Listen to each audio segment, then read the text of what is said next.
రేపు వరాహ ద్వాదశి సందర్భంగా వరాహ ద్వాదశి గురించి తెలుసుకుందాము. వరాహ ద్వాదశి శ్రీ మహావిష్ణువు వరాహ అవతారం దాల్చిన రోజు అని, మాఘ శుద్ధ ద్వాదశిని వరాహ జయంతి లేదా వరాహ ద్వాదశి అని అంటారు. నీట మునిగిన భూమిని తన ముక్కుపై చంద్రుని నెలవంక వలె నిలిపి కాపాడిన ఖడ్గమృగ అవతారమైన శ్రీహరికి జగదీశ్వరుడికి జయము జయము అంటూ జయదేవ విరచిత దశావతార సూత్రంలో వివరించబడింది. వరాహ జయంతి మాఘ శుద్ధ ద్వాదశి రోజున జరుపుకుంటారు.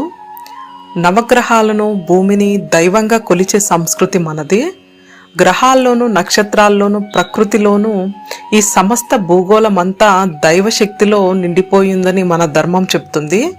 ఒకానొక సమయంలో కొంతమంది రాక్షస స్వభావం కలవారు భూభాగం కింద ఉన్న సహజమైన చమురుని అధికంగా బయటకు తీయడం వలన భూగోళం తన పట్టు తప్పింది. భూభాగం కుంగిపోయింది. దానికి తోడు అంతరిక్షంలో తన కక్ష నుంచి పక్కకు జరిగింది. దీనితో మన భూమిని నిత్యం రక్షిస్తూ ఉండే ఇంద్రుడు, అగ్ని, వాయువు, వరుణుడు మొదలైన దేవతలందరూ భయభ్రాంతులకు గురై శ్రీ మహావిష్ణువు వద్దకు పరుగు పరుగున వెళ్ళి భూగోళాన్ని కాపాడమని వేడుకున్నారు.